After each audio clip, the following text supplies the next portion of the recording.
I used to think I understood love. The kind of love that doesn't flinch under pressure, the type that survives the weight of time. But lately, I've been waking up with this hollow tightness in my chest, a question I can't quite name, but feel growing louder by the day. Jordan and I had been married for nearly 8 years. We met during our final year at university, a cliché college romance if there ever was one. He, the athletic charmer with a laugh that could disarm anyone, and me, the focused overachiever who rarely looked up from her books. It worked. He made me feel seen. Not just noticed, but understood, chosen. We built a life brick by brick, and for a long time, it felt sturdy like a house you could weather storms in. But even the strongest homes can hide cracks beneath the paint. Lately, those cracks had been whispering. It started subtly. Jordan's good morning kisses turned into distracted nods. His jokes, once spontaneous and ridiculous, now felt forced, like someone trying to remember how to laugh. He began coming home late, always a session with a client, or a staff meeting, or something vague and untraceable. I never wanted to be the kind of woman who snooped through her husband's things, but I'd be lying if I said I hadn't considered it. I hadn't crossed that line yet. Not because I fully trusted him, but because I was terrified of what I might find. And then Ava came back into town. She'd been my closest friend in high school. Wild, beautiful, unapologetically loud. Ava was the kind of woman who turned heads without meaning to. After a messy divorce in LA, she'd moved back to regroup. I offered her a place to stay for a few weeks until she found her footing, and she accepted with a grateful hug and a suitcase full of designer regret. At first, it was comforting. Late-night wine, laughing about old times, gossiping like we were 17 again. But nostalgia has a short shelf life when real life is unraveling in front of you. I remember the first time she met Jordan again. I had cooked dinner, pasta primavera and red wine, and as we sat around the table, the air shifted. I noticed how Ava leaned forward just a bit too much when she laughed at his stories, how Jordan's eyes lingered on her longer than necessary. It was subtle, but once you see something, you can't unsee it. I told myself I was being paranoid. Ava was my friend. Jordan was my husband. I had no reason not to trust either of them. But that's the thing about betrayal. It doesn't need a reason to exist. It only needs an opening. Days turned into weeks. Jordan began working out even more, spending longer hours at the gym. When I asked if everything was okay, he would smile, that same easy grin I used to fall for, and say, "Just tired, babe. Work's been crazy." I wanted to believe him. So I did. Until I found the receipt. It was crumpled in the back pocket of his jeans, nearly washed with the laundry. A quiet little scrap of paper that screamed louder than any argument could. Dinner for 2 at a seafood restaurant. Wednesday night. A bottle of wine. 2 desserts. He had told me he was working late with a new client. The kind that didn't eat scallops or drink Merlot. I held the receipt in my hand like it might burn me. I didn't confront him right away. I waited, watched.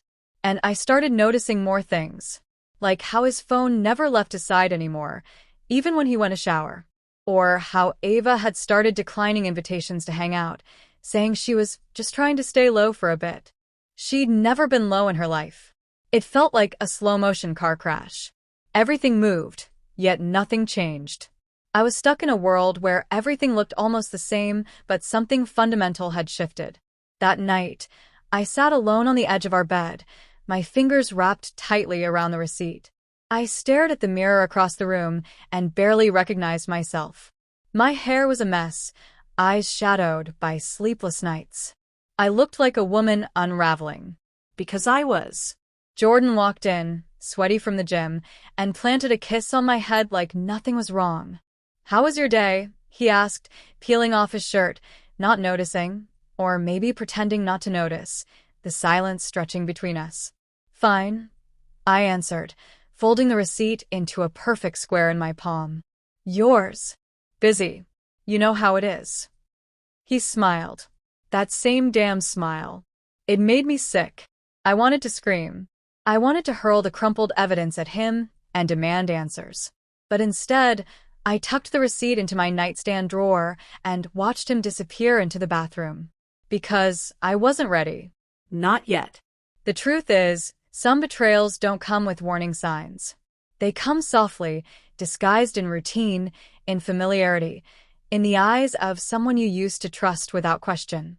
I didn't know the full extent of what was happening yet, but I knew something had cracked. And once a crack forms, it never quite goes away.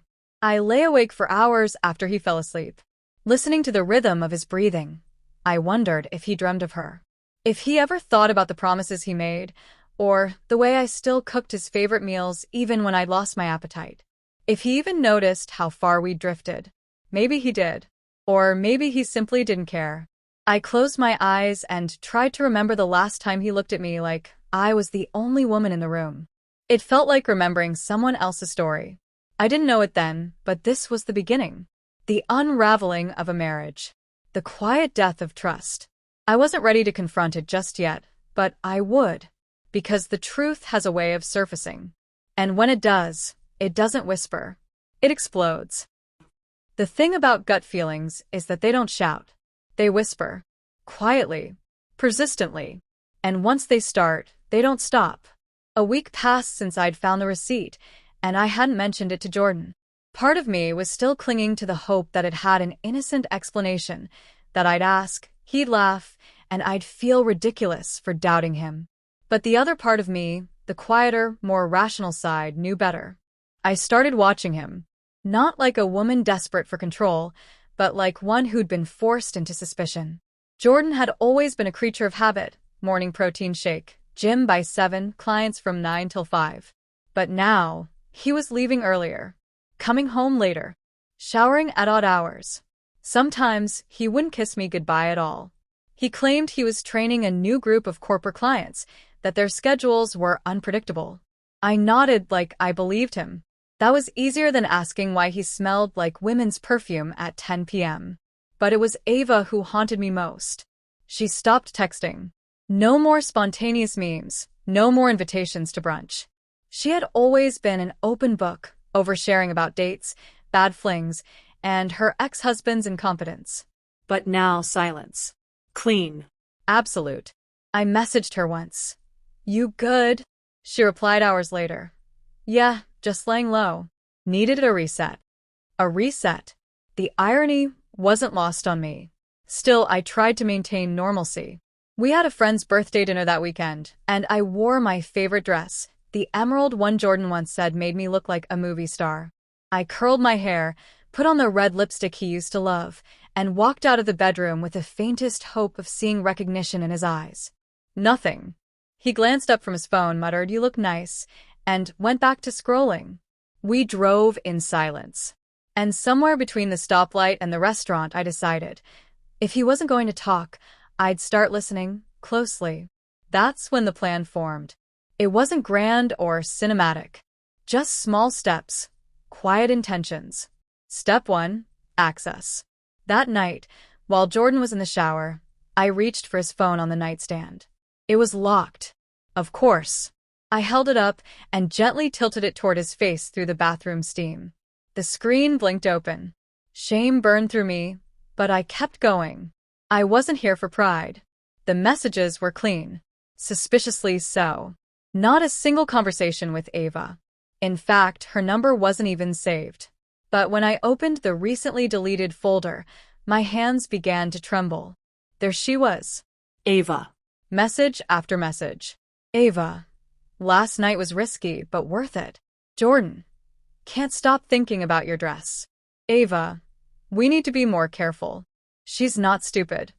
I read them again. And again. Hoping they'd change. That they weren't real. But they were there, digitally buried, but undeniable. My ears rang. My throat tightened. The room felt suddenly smaller. He came out of the bathroom, towel around his waist, humming some R&B song like his world was intact. He saw me standing by the window, phone in hand, and paused. Everything okay? He asked, voice low. I turned, locking the screen, slipping it back onto the nightstand. Yeah. Just couldn't sleep. He nodded. Same. He climbed into bed beside me, oblivious. I lay stiffly, back to him, his breathing steady behind me. My chest heaved with silent rage, my mind racing in 1,000 directions. How could they? Ava, my friend, my sister in everything but blood. She knew our history, our stories. She'd comforted me through miscarriage, laughed with me on holidays, toasted to our anniversaries. And him, Jordan, the man who once cried reading our wedding vows, who promised to protect my heart like it was his own. Their betrayal wasn't just physical, it was surgical, precise, Cold. I didn't sleep that night. The next morning, I called in sick. I couldn't bear to go to work, to smile, to act like everything was okay. I needed answers. Not from Jordan. Not yet. From her. Ava didn't answer my call, so I drove to her apartment. She wasn't expecting me. When she opened the door, wearing leggings and a shirt that clearly belonged to a man, her eyes widened. Just for a second. Then she smiled, tight-lipped. Maya. Hey. What a surprise. I pushed past her into the apartment. She followed, cautious. Is everything okay? I turned to her slowly. Are you sleeping with my husband? The silence was immediate, crushing, like the air had been sucked out of the room. Her mouth opened, closed, opened again. Maya, don't. Just answer me. She looked down, hands trembling. Yes, she whispered. But it wasn't supposed to happen like this. I laughed. A dry, bitter sound. Is that supposed to comfort me? Tears welled in her eyes. I didn't mean to hurt you. I was lonely. He was there. We didn't plan it. But you did continue it. She nodded, shame pooling in her face. I needed someone, she said, like it was an excuse. And you chose the one person who was mine. We stood in silence for what felt like years. Finally, I turned to leave. He said he loves you, she called after me. He talks about you all the time. I stopped. My voice came out cold, detached. Then why is he in your bed? She had no answer. I left without looking back. In the car, I stared at my reflection in the rearview mirror. I expected to see devastation. Instead, I saw steel. This wasn't the end. Not yet. It was the beginning of a reckoning. I didn't go home right away. After leaving Ava's apartment, I drove until the city gave way to the hush of suburbs, then suburbs to winding country roads. I needed silence, the kind that didn't echo with betrayal. The kind that didn't carry Ava's shaky voice or Jordan's false smile. My phone buzzed with missed calls and unread messages. I ignored them all. Let them wonder. For the first time in weeks, I felt in control. But control, like glass, can look sturdy until it shatters. By the time I returned home, the sun was dipping beneath the skyline, casting the house in soft amber light. It looked peaceful from the outside, our front porch still adorned with a wind chime I'd bought in Santa Fe, the garden overgrown but blooming. Inside, it was quiet. Jordan wasn't home yet. I stood in the middle of the living room, turning slowly in place. Everything around me felt staged. Photos of vacations, wedding portraits, souvenirs from life moments now laced with lies. A part of me wanted to throw it all away, burn the memories, start fresh. But another part, the quieter, more strategic part, knew there was still a final act to play out. And I wanted it on my terms. He walked through the door 20 minutes later, gym bag slung over his shoulder, earbuds in. He didn't notice me standing in the hallway until he dropped his keys. Hey, he said casually. You're home early. I didn't answer. He glanced up, noticed my expression, and paused. Everything okay? I nodded toward the sofa. Sit. He froze, the easy calm draining from his face. Maya, what's going on? Sit. I repeated, sharper this time. He obeyed. I walked over slowly and placed my phone on the coffee table. On the screen, messages between him and Ava glowed like embers, still open from earlier. His jaw clenched. You went through my phone? That's your concern? I asked, voice low. He looked away, searching for words. But I didn't need words. I needed honesty, and I knew he didn't have it in him. How long? I asked. Maya. How long? He inhaled, looked at the ceiling like it might offer a timeline. A couple of months. I nodded slowly, letting that sink in. 2 months. 8 weeks. 60 days of deception. Why her? He shook his head, almost helplessly. I don't know. We reconnected. It wasn't planned. We just clicked again. Clicked.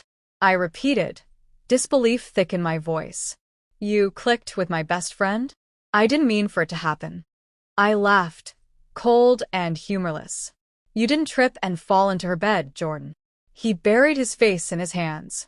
I've been unhappy. There it was. The coward's confession. And you thought cheating was easier than telling me? He looked up. I didn't want to hurt you, but you did. He had no answer. I sat across from him, the space between us now a chasm of everything we'd lost. I gave you everything. I believed in you, even when I shouldn't have. I know. You don't. If you did, you'd have stopped the first time. He stood up suddenly, pacing, running his hands through his hair like the guilt had only just started to weigh on him. I don't even know who I am anymore, Maya. I feel disconnected. From everything. You disconnected yourself, I said. You made that choice. Silence stretched between us again, but this one was different. It wasn't the awkward kind that begged to be filled. It was the heavy kind, the kind that told you a door had closed, and it wasn't opening again. I want a divorce, I said. He stopped pacing. What? I'm not doing this, Jordan. I'm not staying in a marriage where I'm constantly questioning my worth, or who you're texting when you smile at your phone. He moved toward me, eyes wide. Maya, please. We can fix this. Therapy, counseling, whatever it takes. I'll do it. You should have thought about that before you threw us away. I love you. No, you don't, I said calmly. You love the idea of me, but you cheated because you're weak. And because Ava made it easy. He flinched like I'd slapped him. You broke something in me, I said. And I don't know if it can ever be repaired. But I do know this. I'm done living in the shadows of your choices. He stood there, speechless, and I felt the tide turning. Not in his favor, not anymore. I went upstairs and began packing a bag. Not because I was running, but because I was choosing myself.